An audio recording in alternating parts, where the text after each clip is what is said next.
मक्का अपनी मंजिल बनाने लगा, ला मक्का अपनी मंजिल बनाने लगा। जज़ाकल्लाहु खैरन व अहसनल जज़ा। मुअज़्ज़ज़ सामीन किराम, जैसा कि आपको मालूम है कि सराय मीर के मौजूदा चेयरमैन जनाब वसीम अहमद उर्फ़ पप्पू पेजर तशरीफ़ फरमा है। मैं उनका खैर मक़दम करता हूँ, पुरतपाक इस्तक़बाल करता हूँ। तो आइए सामीन मुकर्रम, सामीन बातमकीन, इस प्रोग्राम को आगे बढ़ाने के लिए, जैसा कि आपको मालूम होना चाहिए कि इस प्रोग्राम की एक अहम कड़ी मेहमान खुसूसी तशरीफ़ ला चुके हैं। जहाँ एक तरफ हज़रत वाला तदरीस का काम अंजाम देते हैं, तलबा इज़ाम के माबैन क़ाल रसूलुल्लाह की सदाएँ बुलंद करते हैं, उनके बीच उलूम नबविया की तालीम से आरास्ता पैरास्ता करते हैं। वहीं पर हज़रत वाला आवाम के बीच जाकर जलवा अफरोज़ होकर उनकी इस्लाह करते हैं, उनकी तरबियत करते हैं। मैं हज़रत वाला का इस्तक़बाल करता हूँ कि हज़रत वाला ने अपना कीमती वक्त देकर हमारे मदरसे के लिए सआदत बख्शी।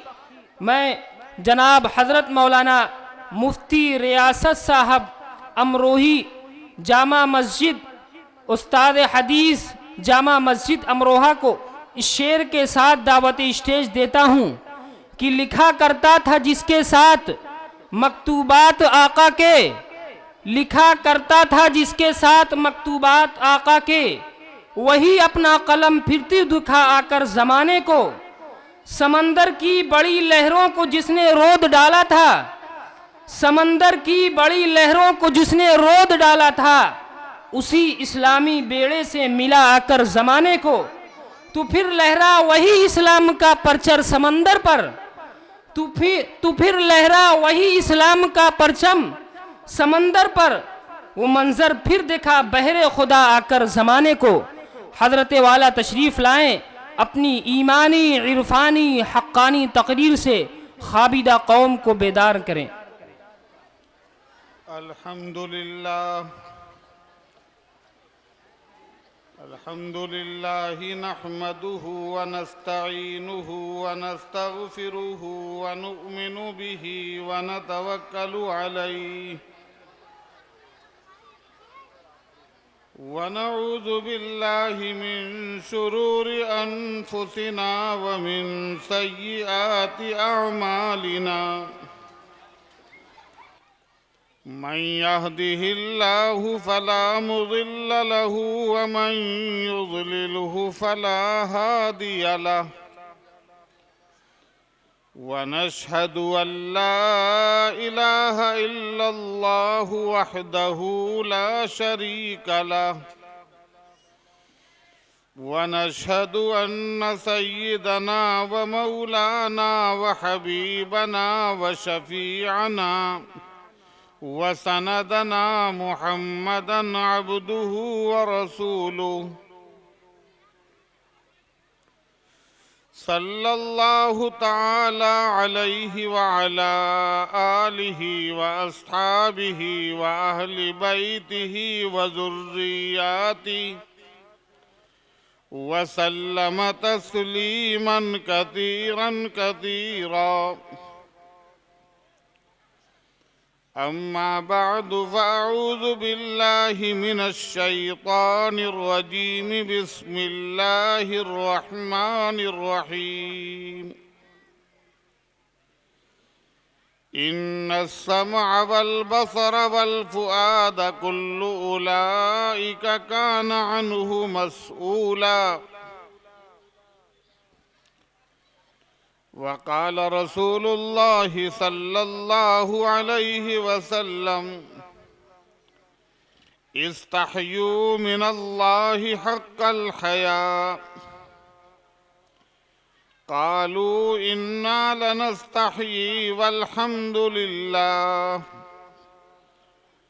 क़ाल लैसा ज़ालिक वलाकिन्नल इस्तिहया मिनल्लाहि हक़्क़ल हया अन तहफ़ज़र रअस वमा वआ व तहफ़ज़ल बत्न वमा हवा व ततज़क्करल मौत वल बिला वमन अरादल आखिरत फ़क़द तरक ज़ीनतद दुनिया वमन फ़अल ज़ालिक फ़क़द इस्तहया मिनल्लाहि हक़्क़ल हया औ कमा क़ाल अलैहि सलातु वस्सलाम। मुअज़्ज़ज़ उलमाए किराम, सदर मोहतरम और मुअज़्ज़ज़ हाज़िरीन और मेरी पर्दा नशीन बहनों, मुअज़्ज़ज़ ख़वातीन, ये मेरे लिए खुशबख्ती और सआदतमंदी की चीज़ है कि मुझे इस अज़ीमुश्शान रूहानी, इरफानी और दीनी महफिल में कुछ दीनी बातें बयान करने की सआदत हासिल हो रही। हमारे मखदूम शेख तरीक़त हज़रत मौलाना अब्दुल रशीद साहब हफ़िज़हुल्लाह ने मुझे हुक्म दिया कि तुझको यहाँ पर आना है। मैं हज़रत वाला की ज़ियारत और मुलाकात की नीयत से हज़रत के हुक्म की तामील में मैंने हाँ कर ली और हज़रत ही के हुक्म से कुछ बयान करने का मौका मिल रहा है। हज़रत वाला दुआ करेंगे तो अल्लाह की ज़ात से उम्मीद यह है कि अल्लाह ताला मुफीद बातें मुख्तसर वक्त के अंदर कहलवा दें। मेरे भाइयों और बुजुर्गों, अल्लाह ताला ने इंसान को तमाम मखलूक़ात में अशरफुल मखलूक़ात बनाया और इस आलम में उसको मुकल्लफ बनाकर भेजा है कि इतनी उम्र के बाद इंसान बालिग होगा और वो अल्लाह के अहकाम का मुकल्लफ होगा और अच्छे और बुरे अमाल का बारगाहे इलाही में पहुंचकर उसको जवाबदेह होना पड़ेगा। इसलिए अल्लाह ने हमको जो जिस्म दिया है, जो आज़ाओ जवारे दिए हैं, वो इतने कीमती हैं कि किसी भी एक अज़्व का बंदा अल्लाह की उस नेमत का शुक्रिया अदा नहीं कर सकता। और कोई भी एक अज़्व अगर नामुकम्मल हो, नाकिस हो, तो वो नाकिस इंसान कहलाता है, वो कामिल इंसान नहीं कहलाता। अल्लाह ने कान दिए, अगर किसी के कान कटे हुए हैं या कान की समाअत नहीं है, आवाज नहीं आती, तो कान कटे हुए हैं तो उसको कहा जाता है कनकटा।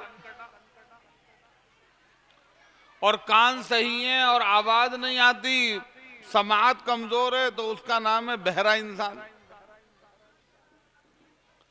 तो पता चला कि बगैर कानों के इंसान मुकम्मल नहीं है, वो नाकिस इंसान है, उसके अंदर कमी। अल्लाह ने आंखें दी हैं, अगर दोनों आंखें ठीक है तो बहुत अच्छा, और एक आंख खराब है और एक आंख ठीक है तो उसको कहते हैं काना इंसान। और दोनों आंखें नहीं है तो उसको कहते हैं अंधा इंसान। और अगर आंखों से कुछ कुछ नजर आता है, धूप में नजर नहीं आता और साए में नजर आ जाता है, तो उसको कहा जाता है चुंधा इंसान। तो पता चला कि आंखें अगर ठीक ना हो तो वो मुकम्मल इंसान नहीं है। इसी तरह से अगर किसी आदमी के जबान नहीं है या जबान में बोलने की सलाहियत नहीं है तो उसको कहा जाता है गूंगा आदमी। और जबान से अटक अटक कर बोलता है तो उसको कहा जाता है हकला आदमी। तो बगैर जबान के भी मुकम्मल इंसान नहीं है। किसी के दोनों पैर नहीं है तो उसको अपाहज कहा जाता है, और एक पैर नहीं है तो उसको लंगड़ा कहा जाता है, लंगड़ा लूला आदमी। हाथ नहीं है तो उसको टुंटा कहा जाता है। तो ये सारे आज़ा कामिल इंसान बनने के लिए जरूरी है। ये सारे आज़ा बिल्कुल सही हैं, दोनों हाथ भी ठीक हैं, पैर भी ठीक हैं, तंदुरुस्ती भी ठीक है, आंख भी ठीक है, नाक भी ठीक है, जबान भी ठीक है, और दिमाग भी ठीक है। अगर दिमाग खराब है तो उसको मजनू और पागल कहते हैं, और दिमाग ठीक है तो उसको अक्लमंद आदमी कहते हैं। तो इन सारी चीजों का होना कामिल इंसान बनने के लिए जरूरी है। और ये सारे आज़ा अल्लाह ने इंसान को अमानत के लिए दिए, अमानत के तौर पर दिए हैं, इस्तेमाल के लिए दिए हैं। इन आज़ा का इंसान को मालिक नहीं बनाया। चुनाचे मसला है, यहां मुफ्तियान बैठे हुए हैं, मुफ्तियान मसला बताते हैं कि अपनी आंख का, गुर्दे का, किसी भी अज़्व का किसी इंसान को दान देना या फरोख्त करना, कीमतन देना किसी भी अज़्व को जायज नहीं। तो अल्लाह ने ये सारे आज़ा अमानत के लिए दिए, इस्तेमाल के लिए दिए। हम इन आज़ा के अमीन है, इन आज़ा के मालिक नहीं है। और जब अमानत किसी के पास होती है तो अमानत देने वाले की दो शर्तें होती हैं। आप दुनिया में किसी से कोई चीज मांग लें कि मुझे आपकी गाड़ी चाहिए, 4 व्हीलर गाड़ी चाहिए, 2 व्हीलर गाड़ी चाहिए, मुझे थोड़ी दूर तक जाना है, तो उस देने वाले की दो शर्तें होती हैं। क्या आप इसकी हिफाजत भी करेंगे और इसका सही इस्तेमाल भी करेंगे। अगर उस अमीन ने हिफाजत में कोताही की या उसका सही इस्तेमाल नहीं किया और वो चीज जाय हो गई, खुर्द-बुर्द हो गई, टूट फूट गई, तो मालिक को एतराज होता है, मालिक बुरा मानता है और वो आपसे जमान लेने का हकदार होता है। किसी ने आपको गाड़ी दी, आपने गाड़ी का लॉक नहीं लगाया, गाड़ी चोरी हो गई, तो गाड़ी का मालिक नाराज होगा। या गाड़ी को आपने सही जगह नहीं चलाया, गाड़ी के अंदर पंचर हो गए, टूट फूट हो गई, तो मालिक जो है नाराज होगा। तो इसलिए दोनों चीजें जरूरी हैं। तो अल्लाह ने ये आज़ा हमको दिए हैं, तो अल्लाह ताला की भी हर इंसान से, हर बंदे से ये मुतालबा है कि इन कीमती आज़ा की हिफाजत भी करनी है और इनका सही इस्तेमाल भी करना है। कुरान करीम में वरना इसका सवाल होगा, कुरान करीम में अल्लाह रब्बुल इज्जत ने फरमाया इन्न समा वल बसरा वल फुआदा कुल्लु उलाइका काना अन्हु मसूला, कि कान, आंख, दिल सबका अल्लाह के यहां सवाल किया जाए।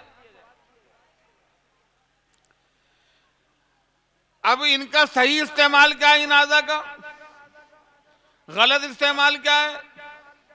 इन आज़ा का सही इस्तेमाल होगा तो सुबह से लेकर शाम तक 24 घंटे में आदमी हजार नेकियां अपने नामा अमाल में जमा कर सकते। और इन आज़ा का गलत इस्तेमाल होगा तो यही आज़ा इंसान को जहन्नम में ले जाने के लिए काफी है। जो हदीस मैंने आपके सामने पढ़ी, ये बहुत जामे हदीस है, तिरमिज़ी शरीफ की हदीस है। अल्लाह के रसूल सल्लल्लाहु अलैहि वसल्लम ने अपनी उम्मत से, अपने मानने वाले बंदों से एक मुतालबा किया, एक हुक्म दिया। फरमाया इस्तहयू मिन अल्लाह हक्कल हया, अल्लाह से ऐसी शर्म करो जैसा कि शर्म करने का हक है। साहबा ने कहा कि अल्लाह के रसूल सल्लल्लाहु अलैहि वसल्लम हम तो शर्म करते हैं, हमें अल्लाह से शर्म आती है। इन्ना लनस्तही वल्हम्दुलिल्लाह, अल्लाह का शुक्र है हम अल्लाह से शर्म करते हैं। तो अल्लाह के हबीब सल्लल्लाहु अलैहि वसल्लम ने फरमाया लैसा ज़ालिक, इतना काफी नहीं है। खाली ये कहना कि हमें अल्लाह से शर्म है ये काफी नहीं है। बल्कि शर्म के कुछ मुक्तज़ायात होते हैं, कुछ मुतालबात होते हैं, कुछ अलामतें होती हैं, कुछ करने के काम होते हैं। उन कामों को करोगे तो समझा जाएगा कि अल्लाह से शर्म है, और उन कामों को नहीं करोगे तो ये नहीं समझा जाएगा अल्लाह से शर्म।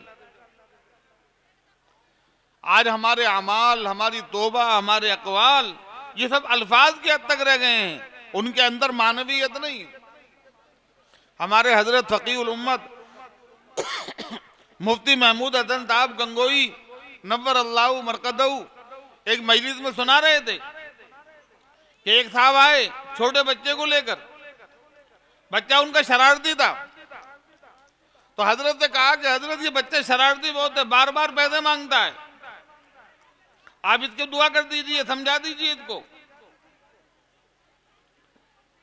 तो हजरत ने उस बच्चे को सामने कहा, क्यों बे पैसे मांगता है, कर तौबा।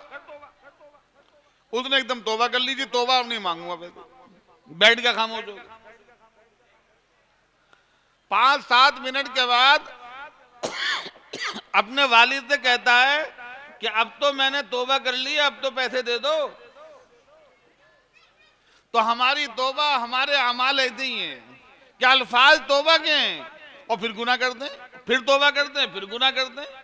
तो ये हकीकी तौबा नहीं है। तौबा की हकीकत यह होती है कि इंसान ने जो गुनाह किया है उसके ऊपर नदामत हो और आइंदा न करने का पुख्ता अज़्म हो। हम सामने दुआ कर रहे हैं, तौबा कर रहे हैं, और इरादा है कि 5 मिनट के बाद गुनाह करेंगे, 1 घंटे के बाद गुनाह करेंगे, तो ये तौबा के अल्फाज तो हो सकते हैं और ये तौबा की हकीकत नहीं होती। इसी तरह हम ज़बान से कहते हैं कि हमें शर्म आ रही है,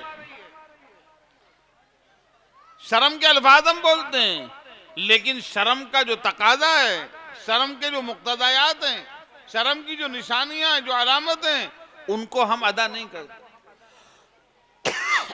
तो पैगंबर अलैहिस्सलाम ने फरमाया कि तुम्हारा ये कहना कि हमें अल्लाह से शर्म आती है, हम शर्म करते हैं, शर्म के अल्फाज हैं, ये शर्म के लिए काफी नहीं। फिर फरमाया कि अल्लाह से शर्म करने का हक ये है कि इंसान सर की और सर के जितने मुताल्लिक आज़ा हैं उन सब की हिफाजत करे। ये गर्दन के ऊपर जितना हिस्सा होता है इसमें बहुत से कीमती आज़ा हैं, लेकिन सबको सर बोलते हैं। किसी आदमी का कत्ल हो जाए छुरी से तो कहते थे उसका सर काट दिया, हालांकि उसमें आंखें भी हैं, जबान भी है, कान भी हैं, दिमाग भी है, सारे आज़ा हैं, लेकिन सबके ऊपर सर का इतलाक होता है। तो सर की हिफाजत करें, सर के मुताल्लिकात की हिफाजत करें। सर के मुताल्लिकात में जबान है, सर के मुताल्लिकात में आंखें हैं, सर के मुताल्लिकात में कान है, सर के मुताल्लिकात के अंदर दिमाग है। इन सब चीजों की हिफाजत करनी। हिफाजत करने का एक मतलब तो यह है कि अगर कोई बीमारी हो जाए तो फौरन इलाज कर लो, ये भी हिफाजत है। आंख में तकलीफ हो गई और हमने दवा नहीं की, आंख खराब हो गई, तो अल्लाह के हिसाब होगा। तो आंख की हमें हिफाजत करनी है, कान की हिफाजत करनी है, जबान की हिफाजत करनी है, इस पूरी बॉडी की हिफाजत करनी है। ये अल्लाह ने हमको कीमती जिस्म दिया है। और एक हिफाजत यह है कि इन आज़ा को गुनाहों से बचाना। जबान से भी गुनाह होते हैं, आंखों से भी गुनाह होते हैं और कान से भी गुनाह होते हैं। कान के गुनाह है गीबत का सुनना, गाली गलौज का सुनना, बुरी बातों को सुनना, ये कान का गुनाह है। और कान की नेकी है कि कान से दीन की बात सुनो, कान से कुरान करीम की तिलावत सुनो। अगर पढ़ना नहीं जानते हो तो सुनने वाले को भी इतना सवाब मिलेगा जितना पढ़ने वाले को मिलेगा। और आंखों का भी गुनाह होता है, आंखों की भी नेकियां होती हैं। आंखों का गुनाह है नामहरम औरतों को देखना, गंदी फिल्में देखना, गंदे मनाजिर देखना और फौज नाविलों को, गंदे लिटरेचर को पढ़ना, आंख से ये मुताला करना, देखना, ये सब आंख के गुनाह है। यूं फरमाया रसूलुल्लाह सल्लल्लाहु अलैहि वसल्लम ने, अल आइनानी तज़नियान, वह जिना हुमा अन्नज़र, आंखें भी जिना करती हैं और आंखों का जिना है नामहरम को देखना। और आंखों का नेकी क्या है? आंखों की नेकी है अपने वालिदैन को मोहब्बत की निगाह से देखना, अपने महारिम के ऊपर मोहब्बत की निगाह डालना, उलमा की ज़ियारत करना, बैतुल्लाह की ज़ियारत करना, इसी तरह से कुरान करीम को देखकर पढ़ना और अपनी मंजिल को रास्ता देखकर अपनी मंजिल को हासिल करना। अगर आंख ना होती तो पता नहीं रास्ते में गिरते, नाली में गिरते, कहाँ गिरते, खंबे से टकराते। तो आंख का ये सही इस्तेमाल है कि आंख से आदमी कुरान देखकर पढ़े, आंख से माँ बाप को मोहब्बत की निगाह से डाले, निगाह से देखे। एक मर्तबा कोई आदमी अपने बूढ़े वालिदैन को मोहब्बत की निगाह से अगर देख लेगा तो अल्लाह ताला उसको हज्जे मबरूर अता फरमाएगा, हज्जे मबरूर का सवाब अता फरमाएगा। जो वालिदैन कमजोर होते हैं, बिस्तर पर लेट जाते हैं, किसी अपनी जरूरत को पूरी नहीं कर सकते, अपनी हाजात को पूरी नहीं कर सकते, लेकिन वो औलाद के लिए इतने कीमती हैं कि एक मर्तबा मोहब्बत की निगाह अगर डाली जाएगी तो अल्लाह ताला हज्जे मबरूर अता फरमाए।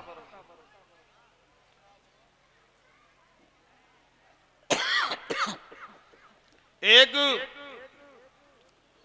किताब है अत-तरगीब व-तरहीब, अल्लामा याफ़ी रहमतुल्लाह अलैह की, और इसी नाम की एक किताब है अल्लामा मुंज़री रहमतुल्लाह अलैह की। दो बुजुर्ग हैं, दोनों की किताबें अलग अलग, दोनों का नाम एक है, तरगीब व तरहीब। तो अल्लामा याफ़ी रहमतुल्लाह अलैह की तरगीब व तरहीब में एक वाक़या लिखा है कि एक नौजवान था 18-20 साल का, और उसके जिस्म से हमेशा खुशबू आती थी। अपने वालिद का इकलौता बेटा था और उसके जिस्म से खुशबू आती थी। उसके यार दोस्त कहते थे भाई तुम्हारे जिस्म से खुशबू बहुत आती है, तुम बहुत कीमती खुशबू लगाते हो, कहां से लगाते हो? ठीक है, तुम अपने वालिद के इकलौते बेटे हो, तुम्हारे वालिद मालदार हैं, साहिब सरवत हैं, लेकिन क्या जरूरी है कि सारी खुशबू, सारा पैसा खुशबू में बहा दिया जाए? तो वो नौजवान मुस्कुराकर टाल दिया करता था, कोई जवाब नहीं देता। उसके यार दोस्त उसे टोकते रहते थे। तो एक दिन कहने लगा अपने दोस्तों से कि तुम मुझे खुशबू के अंदर माल को जाये करने का ताना देते हो, लेकिन वाकया यह है कि मैंने कभी भी एक पैसे की खुशबू अपने जिस्म पर नहीं लगाई। मैं कोई पैसा खर्च नहीं करता हूं खुशबू के। फिर दोस्तों ने पूछा कि फिर ये खुशबू कहां से आई बदन में जब तुम खुशबू नहीं लगाते? तो उसने कहा कि इसके सिलसिले में एक वाकया है जो बताने का नहीं है। फिर गोल कर दी, छुपा दिया। यार दोस्तों ने इसरार किया तो उसने वाकया बताया कि मेरे वालिद की बाजार के अंदर, मैन बाजार में एक बहुत बड़ी दुकान है, 5-7 मुलाजिम उसके ऊपर काम करते हैं, दुकान खूब चलती है। उस दुकान पर मेरी कोई ड्यूटी नहीं है, लेकिन कभी कभी मैं शौकिया दुकान पर बैठ जाता था वालिद साहब के साथ। तो एक दिन मैं दुकान पर बैठा हुआ था, मेरे वालिद अपने मुलाजिमीन से काम ले रहे थे, लोगों को सामान दे रहे थे। एक बूढ़ी खातून आई और उसने सामान का एक पर्चा दिया मेरे वालिद को। मेरे वालिद ने उस पर्चे के मुताबिक सामान सारा पैक कराया और उसका बिल बना कर दिया। तो बिल का जो टोटल बैठा, जो रकम बैठी, वो खातून कहने लगी कि पैसे मैं कम लाई हूं, ये पैसे आप रख लीजिए और बाकी पैसे मैं आपके इस बच्चे को देती हूँ, इस बच्चे को मेरे साथ भेज दो, अपने बेटे को। तो सामान का और पैसों का लाना किसी घर से कोई मुश्किल काम नहीं था। मेरे वालिद ने मुझे भेज दिया कि इनके घर से पैसे लियो। मैं चला गया। वो बूढ़ी खातून एक तंग गलियों के अंदर, छोटी छोटी पतली गलियों के अंदर लेकर एक महल पर पहुंची। अंदर गई और अंदर जाकर जो मर्दाना कमरा था जिसको बैठक कहते हैं, वो अब खोल दिया और मैं उसमें बैठ गया। वो अंदर चली गई मैं इस इंतजार में था कि वो पैसे लेकर आएगी और मैं पैसे लेकर वापस पहुंचूंगा। लेकिन अचानक जवान खूबसूरत लड़कियां उस कमरे में दाखिल हुई। उन्होंने अंदर से दरवाजा बंद कर लिया और अपनी ख्वाहिशात की तकमील का मुझसे इरादा किया, इसरार किया, मेरे ऊपर दबाव बनाया कि हमारी ख्वाहिश पूरी करो। कह रहे मैंने उनसे बहुत मन्नत समाजत करी कि मैं इस गुनाह में मुलव्वस नहीं हो सकता, ये मेरे बस की नहीं है। लेकिन साहब उन्होंने धमकी दे डाली मेरे ऊपर।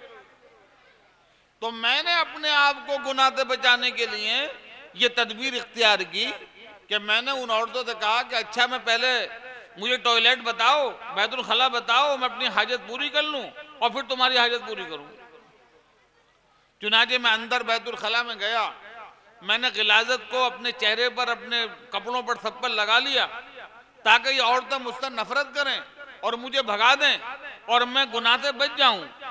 तो जब मैं उस नजासत को लगाकर अपने चेहरे पर वापस आया तो उन औरतों ने मुझे भगा दिया कि तू पागल है, दीवाना है, और अल्लाह ने इस तरह मुझे गुनाह से बचा लिया।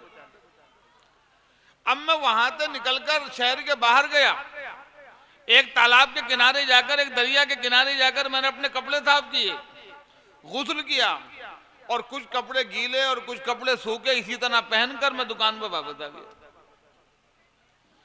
लेकिन मैंने वालिद को नहीं बताया कि मेरे साथ क्या वाकया पेश आया। बस मैंने इतना कहा कि मुझे पैसे नहीं दिए उन लोगों ने, आप पैसे अपने आप मंगवा लेना। लेकिन मैंने अपने साथ होने वाले हादसे की कोई इत्तला अपने वालिद को नहीं दी। अल्लाह ने उस आजमाइश और उस मुजाहिदे की बरकत से अल्लाह ने मेरे जिस्म के अंदर खुशबू पैदा कर। तो जो आदमी गुनाह से अपने आप को बचाता है, अल्लाह ताला आखिरत में क्या इनाम देंगे वो तो आखिरत के इनामात होंगे जिनका हम तसव्वुर नहीं कर सकते। जिसके बारे में फरमाया माला आइनुन रात वला उज़ुनुन समिअत वला खतर अला क़ल्बि बशर, कि उन नेमतों को, जन्नत की नेमतों को किसी आंख ने देखा नहीं, किसी कान ने सुना नहीं, किसी दिल में कभी ख्याल नहीं आया, वो नेमतें अलग होंगी। लेकिन गुनाहों से अपने आप को बचाने के नतीजे में अल्लाह ताला दुनिया के अंदर भी बेशुमार इनामात से नवाजते हैं। उस नौजवान के बदन में अल्लाह ने खुशबू पैदा कर दी, क्योंकि उसने अपने थोड़े वक्त के लिए गुनाह से बचाने के लिए अपने जिस्म को गंदगी से और गलादत से अपने जिस्म को आलूदा कर लिया। तो आंख की भी हिफाजत होनी चाहिए। हदीस में आता है मैं अज़मन ली मा बैन लिहयैहि व मा बैन फखिदैहि अज़मन लहुल जन्नह, जो दोनों जबड़ों के दरमियान जो जबान है उसकी गारंटी दे दे और दोनों रानों के दरमियान जो शर्मगाह है उसकी गारंटी दे दे, तो रसूलुल्लाह सल्लल्लाहु अलैहि वसल्लम फरमाते हैं अज़मन लहुल जन्नह, मैं उसके लिए जन्नत का जामिन हूं। इसी तरह के मुताल्लिकात के अंदर जबान है। यह जबान बहुत तेज चलती है, कहते हैं कैंची से भी ज्यादा तेज चलती है। और कैंची इंसान के जिस्म को जख्मी करती है, चाकू और छुरी इंसान के जिस्म को जख्मी करता है, लेकिन जबान इंसान के दिलों को जख्म करती है। जबान का जख्म दिल पर पड़ता है। फरमाया जराहातुल सिनानी ला हल्तियामु वला यल्तामु मा जराहल लिसान, कि भालों का जख्म पड़ सकता है, ड्रेसिंग हो जाएगी, जख्म हो जाएगा, खत्म हो जाएगा इलाज के जरिए, लेकिन दिलों का जख्म जो है उसकी कोई ड्रेसिंग नहीं, उसका कोई इलाज आज तक दुनिया में नहीं तजवीज हुआ। और वो जख्म इतना लंबा रहता है, इतना लंबा, 20 साल 25 साल 30 साल तक वो जख्म दिल पर भरा रहता है। कभी कोई बात को भी फलां से फलां बात करनी है, कहाँ बात कर लूंगा, मगर उसने अब से 30 साल पहले ऐसी बात कह दी थी, उसका जख्म अब तक दिल पर है। तो जबान दिल को जख्मी करती है, छुरी चाकू तलवार इंसान के जिस्म को जख्मी करता है। जिस्म का जख्म ठीक हो सकता है लेकिन दिल का जख्म ठीक नहीं हो। तो जबान बहुत तेज चलती है। और फिर जबान होशियारी ये करती है कि जबान गलती करेगी लेकिन जबान कभी जद में नहीं आती, कभी जख्म खुर्दा नहीं होती। जबान कहकर अंदर चली जाती है और उसके जबान के रद्द अमल को आंख झेलती है, कान झेलते हैं और सर झेलता है, जिस्म झेलता है। किसी आदमी को आप गाली दे दें और वो आदमी ताकतवर हो तो आपकी जबान तो अंदर चली गई। उसने उठा के कोई डंडा मारा, कोई पत्थर मारा, आपकी आंख फूट सकती है, कान फूट सकता है, चेहरा जख्मी हो सकता है, जिस्म के अंदर जख्म आ सकता है, लेकिन जबान तक कुछ नहीं बिगड़ता, जबान अंदर चली जाती है। इसलिए फरमाया इन्नल आज़ा कुल्लहा तुकफ्फिरुल लिसान, सारे आज़ा जबान से आजिज़ी इंकिसारी करते। जबान से कहते हैं इत्तक़िल्लाह फीना, इत्तक़िल्लाह फीना, हमारे बारे में अल्लाह से डर, फ़इन्नमा नहनु बिकी, हम तेरे साथ मुतअल्लिक़ हैं, तू अगर ठीक रहेगी हम भी ठीक रहेंगे, और तू टेढ़ी चलेगी तो पिटाई हमारी होगी। इसलिए फरमाया जबान को काबू में रखो, अमलिक अलैका लिसान, जबान को काबू में रखो, जबान को कंट्रोल में रखो, जबान के गलत अमाल से जबान को बचाओ और अच्छे अमाल जबान से वजूद में लाओ। जबान के गलत अमाल क्या? गाली देना, गाली देना, गीबत करना, चुगली करना, बोहतान लगाना और लान तान करना और सब और तबर्रा करना, सहाबा के ऊपर तबर्रा करना, सहाबा के ऊपर तबर्रा करना, तबर्रा जबान से होता है। सहाबा पर तनकीद जबान से होती है, सहाबा पर तनकीद से अपने आप को जबान को बचाओ, उलमा पर तनकीद करने से जबान को बचाओ, गाली गलौज से जबान की हिफाजत करो, लान तान से जबान की हिफाजत करो, चुगलखोरी से जबान की हिफाजत करो, गीबत से जबान की हिफाजत करो। ये जबान के वो काम है जो इंसान को जहन्नम में ले जाएंगे। एक साहब ने एक किताब लिखी, साहबा किराम के शान में, उसमें गुस्ताखी की गई, हजरत आयशा रजी अल्लाह ताला अन्हा की शान में गुस्ताखी की गई। आखिर में जब उनके इंतकाल का वक्त करीब आया, वो जो के साहबा की शान में गुस्ताखी करते थे, साहबा की शान में तबर्रा करते थे, तो उनका पखाना मुंह से आने लगा। पखाने कराते थे, पखाना नहीं आता था, मुंह कराते थे। बहुत इलाज कराया।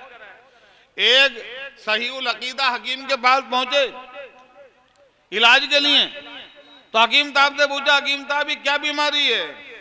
फरमाया ये वही बीमारी है जो तुमने अपनी किताब में साहबा की शान में लिखी है। तुम्हारी जबान साहबा के बारे में चलती थी, तुम्हारी जबान उलमा के बारे में चलती थी, आज उस जबान से गलाजत निकल रही है। अल्लाह ताला इबरत के लिए ऐसी बीमारियों में मुब्तला कर देता है इंसान। ये जबान के गंदे काम, जबान को इन सब चीजों से महफूज करना है। अब जबान के सही काम क्या है? जबान का काम है सलाम करना, जबान का काम है सलाम का जवाब देना, जबान का काम है तिलावत करना, जबान का काम है दीन की बातें करना, जबान का काम है कुरान करीम पढ़ना, जबान का काम है दर्सो तदरीस करना, जबान का काम है वाज़ो तकरीर करना, जबान का काम है दरूद शरीफ पढ़ना, जबान का काम है इस्तिग़फ़ार पढ़ना, जबान का काम है तस्बीहात पढ़ना, तीसरा कलमा पढ़ना, जबान का काम है जिक्र इलाही करना। ये जबान के वो काम है कि रोजाना इंसान सुबह से शाम तक इस जबान के जरिए हजार नेकियां अपने नामा अमाल में जमा करते हैं। एक आदमी दुकान पर बैठता है, वो नमाज नहीं पढ़ता, नमाज में कोताही करता है, लापरवाही करता है और बहुत से कामों में लापरवाही करता है, लेकिन उसने आदत ये बना रखी है कि दुकान पर जो भी आता है उसको सलाम करता है। कोई उसे सलाम करता है तो वो जवाब देता है। तो फर्ज कर लीजिए अगर 100 आदमियों को उसने अस्सलामु अलैकुम कहा है तो या जवाब दिया है वालेकुम अस्सलाम से, तो 1000 नेकियां उसके नामे अमाल में आ गई। और अस्सलामु अलैकुम व रहमतुल्लाह कहा है तो 2000 नेकियां हो गई 100 आदमियों के बदले। और अस्सलामु अलैकुम व रहमतुल्लाहि व बरकातुहू कहा तो 3000 नेकियां हो गई। तो दुकान पे बैठे बैठे आदमी नेकियां इकट्ठी कर सकता है। हजरत अब्दुल्ला इब्न उमर रजी अल्लाह ताला अन्हु, हदीस शरीफ में उनका वाकया मौजूद है। उनको सहाबा किराम की जमात में मितवाउ सुन्ना, सुन्नत का सांचा, सुन्नत का पैमाना, मुलाजिम सुन्ना के लक़ब से याद किया जाता है।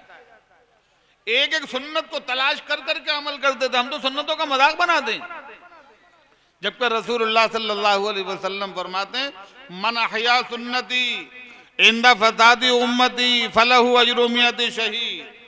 जो मेरी उम्मत में बिगाड़ के वक्त में एक सुन्नत को जिंदा करेगा, अल्लाह उसको 100 शहीदों का सवाब अता फरमाए। तो अब्दुल्ला इब्न उमर रजी अल्लाह ताला अन्हु अपने शागिर्दों के साथ मस्जिद में बैठे हुए थे, उनसे हदीसें बयान कर रहे हैं, सहाबा किराम हदीसें नकल, उनके शागिर्द हदीसें नकल कर रहे हैं। इसी दौरान फरमाते हैं कि भी बाजार चलो, बाजार चलना। शागिर्दों को मिजाज मालूम था, कहने लगे हजरत कोई काम तो आपको बाजार में नहीं, घूम के आ जाओगे, कोई काम हो तो हमें बताइए, हम सामान ला देते हैं आप, लेकिन आप बाजार ना जाइए। लेकिन उनका इसरार यह था कि नहीं बाजार चलना। शागिर्दों ने कहा हजरत बाजार क्यों जा रहे हैं आप? फरमाया बाजार में लोग जाते हैं प्रॉफिट के लिए, नफे के लिए, फायदे के लिए, हम भी बाजार में फायदे के लिए जा रहे हैं। शागिर्दों ने कहा जी आप कौन सा सामान फरोख्त करेंगे बाजार में जाकर उसका नफा कमाएंगे? ये कौन सा सामान आपको खरीद के बेचना है जिसका आपको प्रॉफिट चाहिए? तो हजरत अब्दुल्ला इब्न उमर रजी अल्लाह ताला अन्हु फरमाते हैं कि हम बाजार में जाएंगे, वहां में मुसलमान मिलेंगे, हर मुसलमान को हम सलाम करेंगे और सलाम करते हुए जाएंगे, सलाम करते हुए आएंगे। जितने लोगों को हम सलाम करेंगे हमें सलाम का सवाब मिलेगा, और जो हमारे सलाम का जवाब देंगे उनको जवाब देने का सवाब मिलेगा। तो इतनी सारी नेकियां हमें बाजार में जाकर मिलेंगी। तो आदमी इरादा कर ले मुझे बाजार जाना है, घर से ये नियत कर ले कि मुझे बाजार में जाने आने में जितने मुसलमान मिलेंगे हर एक को मुझे सलाम करना है। तो 15-20 मिनट आधे घंटे का जो आपका बाजार का सफर होगा उसमें आप सैकड़ों और हजारों नेकियां जमा कर सकते हैं। जबान का काम है दरूद शरीफ पढ़ना। एक दफा दरूद शरीफ अगर पढ़ी जाए तो हदीस में आता है कि 10 रहमतें नाजिल होती हैं। मन सल्ला अलैया वाहिदतन सल्लल्लाहु अलैहि बिहा अशरा, जो एक मर्तबा दरूद शरीफ पढ़ता है अल्लाह ताला उसके बदले 10 रहमत अता फरमाते हैं। अब कोई आदमी 100 दफा दरूद शरीफ पढ़ ले तो 1000 रहमतों का मुस्तहिक हो गया। 100 दफा शाम को पढ़ ले, 100 दफा सुबह को पढ़ ले तो 2000 रहमतें मिलेंगी। अब जो अल्लाह की तरफ से 2000 रहमतों का मुस्तहिक हो गया तो उससे ज्यादा फायदे में कौन हो सकता है? इसी तरह जबान का काम है इस्तिग़फ़ार करना, जबान का काम है तिलावत करना। ये सारे वो अमाल हैं कि इंसान इनके जरिए हजार नेकी कमाते। फरमाया सर की हिफाजत करे, सर के मुताल्लिकात की हिफाजत करे। और दूसरी बात इरशाद फरमाई वतहफ़ज़ल बतन व मा हवा, पेट और पेट के मुताल्लिकात की हिफाजत करे। पेट में हलाल लुक़मा जाए, हराम ना जाए, हराम ग़िज़ा ना जाए, हलाल ग़िज़ा जानी चाहिए। और पेट के मुताल्लिकात में शर्मगाह, इस शर्मगाह की तकाज़ों को हलाल तरीके से, जायज़ तरीके से पूरी करे, नाजायज़ तरीके से पूरी ना करे। इसकी बहुत तफसील है, अब मुख्तसर करने का वक्त आ गया। और तीसरी बात फरमाई व ततज़क्कर मौत वल बेला, मौत को और बोसीदा हड्डियों को याद करे। जब आदमी को मौत याद आएगी, अपनी हड्डियां याद आएंगी तो गुनाहों से बचेगा। इसलिए हदीस में फरमा अक्सरू ज़िक्र हाज़िमिल लज़्ज़ात यानिल मौत फ़इन्नहा तुज़क्किरुल आखिरा, लज्जतों को तोड़ने वाली चीज मौत को कसरत से याद करो क्योंकि उससे आखिरत याद आती है। और फरमाया वमन अरादल आखिरता फ़क़द तरक ज़ीनत दुनिया, जो आखिरत को चाहता हो वो दुनिया की ज़ेब व ज़ीनत को छोड़ दे। फरमाया जिसने ये चारों काम कर लिए कि सर की और सर के मुताल्लिकात की हिफाजत कर ली, पेट और पेट के मुताल्लिकात की हिफाजत कर ली, मौत को और बोसीदा हड्डियों को याद कर लिया और दुनिया की ज़ेब व ज़ीनत को छोड़ दिया, तो मन फ़अल ज़ालिका फ़क़द इस्तहया मिन अल्लाहि हक़्क़ल हया, जो इन 4 कामों को करेगा तो उसने अल्लाह से शर्म करने का हक अदा कर दिया। अल्लाह ताला से दुआ है कि अल्लाह ताला इन 4 कामों के करने की हम सबको तौफीक अता फरमाए। व आखिरु दावाना अल्हम्दुलिल्लाह।